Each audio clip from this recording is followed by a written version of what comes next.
You're listening to Kitchen Table Finance. Join Dave Shotwell and Nick Nauta as they cut through the complexity of financial planning and serve bites of investment advice that are both personal and practical.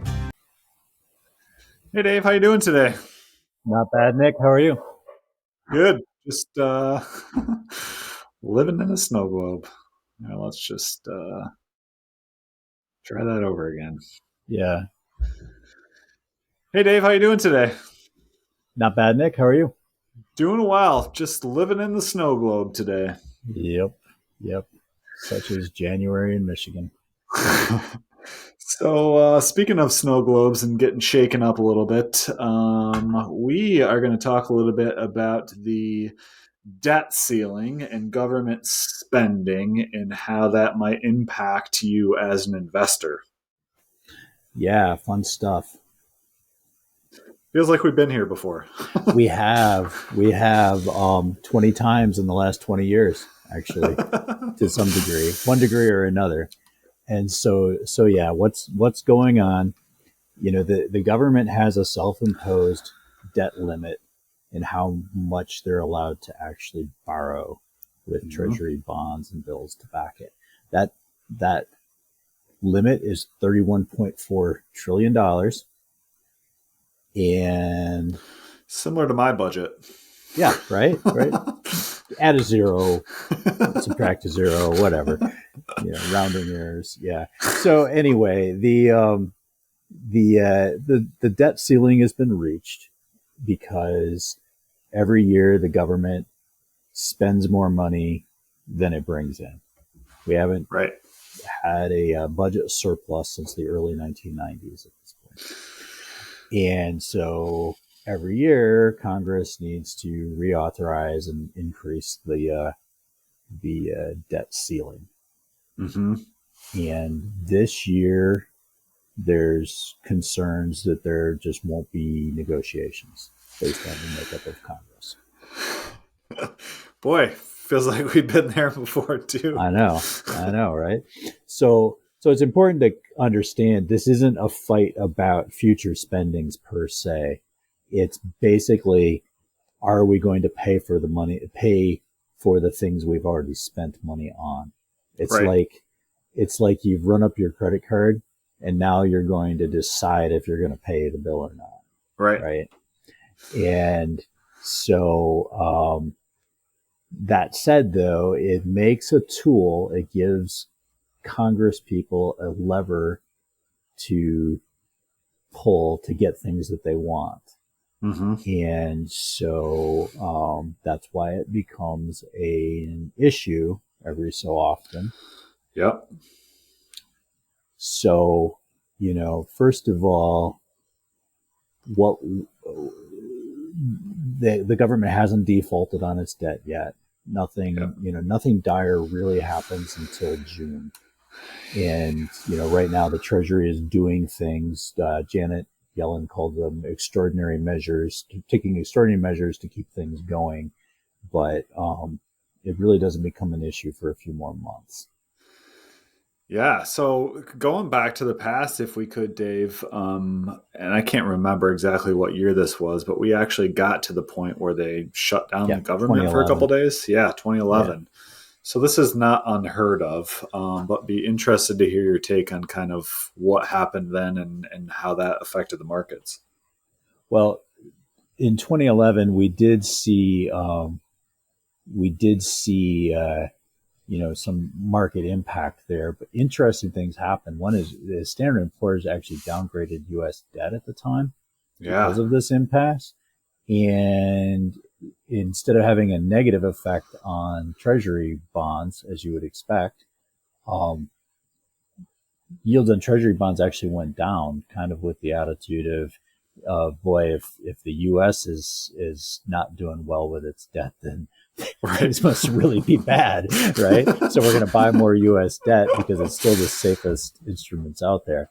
So even, and the stock market actually did enter correction phase at the time, and, it got really ugly for a while there. So that was the biggest impact that one of these arguments has had over as far as the markets are concerned. We've yet to see any impact over what's going on now. Right. The stock market for the first 3 or 4 weeks of the year here has been very, very positive, off to a very good start. The bond market hasn't really reacted. Eric Stein at East Bay, our market gurus that we work with to build our portfolio, they did point out that there's been some volatility for government debt that does mature right around June and July, that we're starting to, but not, nothing, too exciting. Nothing beyond that at this point. So, the market basically is expecting that, just like all the other times, there'll be a lot of grandstanding and a lot of arguing and people trying to make their point in Congress about how the future budget should be handled and try to gain some leverage. But at the end of the day, it's posturing and brinksmanship, and they'll do what they need to do and raise the debt ceiling to pay the money that they've already spent, and the world will go on. Well, I think the important point here for our listeners, and as an investor, right, you're going to hear a lot more about this. You're going to hear a lot more about the fight. You're going to hear a lot more about the blustering, if you will. But at this point, it's just a lot of noise. And, nobody knows exactly the extent of where that's going to go and how it's going to resolve itself. So there's no point in making investment decisions around the unknown, right? Right. And really trying to assess, if there is a complete impasse, what happens at that point? The government actually defaults on their debt. I'm not sure where the safe havens would be, if that actually, so what, if you think about what's at stake here, the US dollar and the US Treasury really is, I was going to use the cliche, the gold standard, but which is kind of funny in this context, but really is around the globe. It's how oil is priced, is in US dollars, and it's an important piece of the world economy, and to see this play out in Congress is actually a little bit embarrassing in a way. It's like, and to see the focus be on the debt ceiling I guess my point of view is, if they're going to do this, I'd like to see some good come of it. Like, let's sit down and have the talk about the future budget, like really meaningful discussions about how this plays out in the long run, not just crisis to crisis, year to year.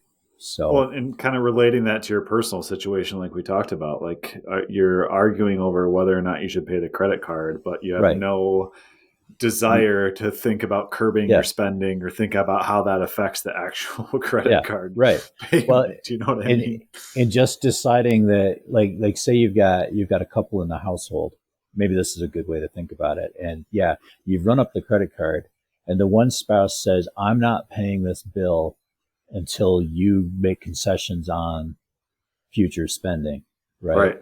Now, that sounds tough, but what would actually happen to that couple if they didn't pay that credit card bill? It wouldn't matter what they did in the future. Their credit would be ruined. They'd have government actions against, there'd be folks garnishing their wages, and it just, if you take that kind of thinking and think about it in terms of government, the last thing, none of them are going to have jobs. The government's not going to exist as we know it if they default on the debt. So it's kind of like playing Russian roulette. And nobody's going to win. Nobody's going to win. So. And they just have, so much personal financial incentive to keep things going that it's just, it doesn't make sense for them to blow everything up. Yeah. Well, so in the meantime, what What do we expect? But it's too early to really tell how it'll play out. Mm-hmm. The market expects right now, based on the lack of volatility around this topic, that it'll play out like it usually does, where there'll be a lot of noise around it, and then they'll go ahead and raise the debt ceiling anyway. So, sit tight, ignore the news if you can. This too shall pass. Is the most likely scenario. Yep, and I love what Eric put in his kind of summary.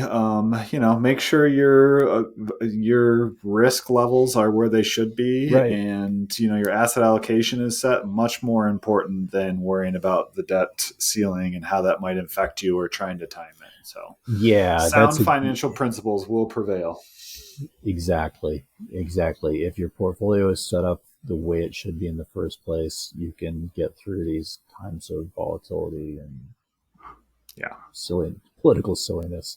Yep. It's easy for us to sit here and say, but it is concerning, and it is, it's everywhere. So, we understand that it's a scary thing, but staying the course and being a long-term investor and having the right investment mix will go a much longer way than trying to worry about or do something different with your portfolio as a result of this. So, Dave, as always, it's been a pleasure, my friend.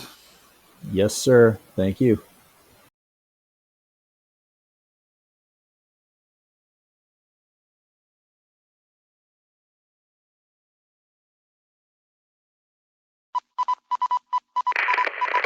This is a Zedia Media production.